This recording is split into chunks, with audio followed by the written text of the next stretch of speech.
I'm with Judi right now, though, from the Charm Kitchen. And when I talked about you coming on the show last time, it was something about you don't have to buy groceries all the time to have good stuff around the house, something like that? It is something like that. I've challenged myself because, like a lot of people, I bring a lot of things home. My pantry gets full. I don't kind of inventory often enough, and so I'm looking to see how long I can go without going to the grocery store. And you know, sometimes you go to the grocery store, it's like a habit, isn't it? You buy the same stuff over and over and over and over again? You do, and you'll come home and find you have 10 of them at home already because you haven't gone and checked. So right now, I've started the beginning of the year. I'll see how long I can go. Excellent. This looks beautiful. What's going on in this That's homemade granola, and all the recipes are going to be on the website for your viewers to get. And that's, you know, if you can't get homemade cereal, that's a dried strawberry, the local Ohio strawberry. If you can't go out to get cereal, you can make your own. That's Same beautiful. thing with the biscotti. I had someone over the other night, and he said, "What happens when you run out of bread?" And I said, "Well, I'll bake some." Really? Didn't occur to him. So People do that? Yeah, they do. What's going on here? We're making a soup. This is a soup that my Busha, my Polish grandmother, used to make only in the summer, and because you have to have really good fresh tomatoes. And when I started canning tomatoes, my mother was delighted because she said, now we can make it year-round. Just saute an onion. Then I'm going to add a quart of stock, any kind you like. You can use chicken or even vegetable if you want, or beef. And then I'm adding a quart of my tomatoes. You make your own stock too sometimes? I make my own stock all the time. There you go. And then I'm going to add a quart of home canned tomatoes. They How hard is it smell to like can summertime. You know, it's really not. I teach canning. As long as you know and follow the rules, not a big deal. It's really not that difficult, but you do want to make sure that you follow the rules. You know, we love our grandparents. They didn't always can the way we can today. Oh.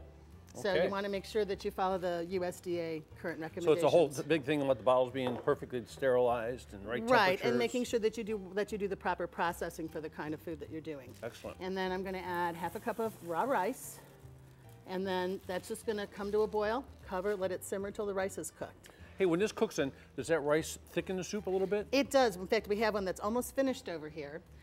Being Polish, I can't do anything without adding. Yakshamash, right? Have to add sour cream to everything. Okay. It's coursing in my vein. But you can see how much thicker the soup got. Now, I used brown rice in this one, but no other thickener. So I'm going to take a little bit of the soup, add it to the sour cream. You want to temper the sour cream. If I put the sour cream in directly, it would curdle. It breaks and it's all over the place. And it just looks awful. Still tastes okay, but doesn't look as good. Yeah, it looks like clotty. Right. So I'm just going to warm it a little bit. I'm going to add it to my soup. Whoop, got the splash there. I jumped back from You're that good. one. And then stir it, and it's ready to go. And this is my grandmother's tomato bisque soup. Boy, that is beautiful. Childhood memory. How long from beginning to end? Well, with the white rice, we're looking at about 15 to 20 minutes.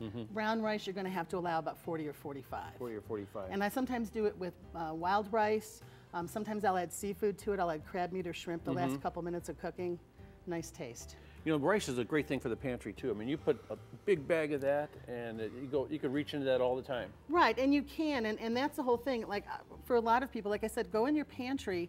We put canned things in there, and you think they're going to last forever.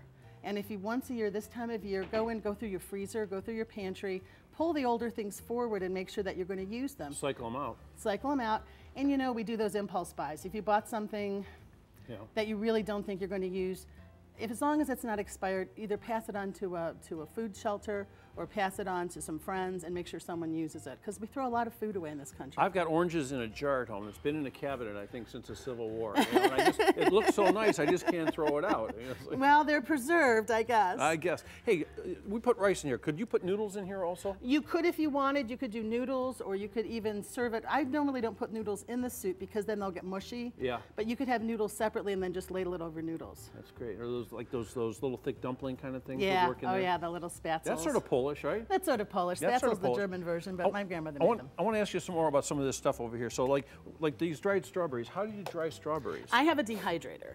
So I have a little machine that I put it in and just dry them. Those are apples. So and then you do the same thing with that. And there's not much you have to do to them for the strawberries. You just slice them and put them in. For the apples, dip them in lemon juice first, slice them, put them in the dehydrator, and they'll dry. And what about these grains? Where do those come from? Well, the oats I had, and then I just used an assortment of different seeds and put some sesame seeds and some nuts in there. And then it's just a little bit of honey, a little bit of oil. Bake it in the oven until it gets crisp. And Honey we're done. and oil. Honey and oil. Okay. But not very much of either. Compared to most commercial granolas, this actually is pretty healthy because most commercial granolas are really loaded with sugar. High in sugar. High in sugar. So it's the Charm Kitchen, right? Yes, the Charm Kitchen is the website. Okay, so you go to the website and you got recipes for the granola also? Recipes for the granola, recipes for the biscotti. Grandma's and for soup? Grandma's soup. How do you say grandma in Polish? Busha. Busha. Busha soup. Thank you so much, Judy. Oh, thank you for having me.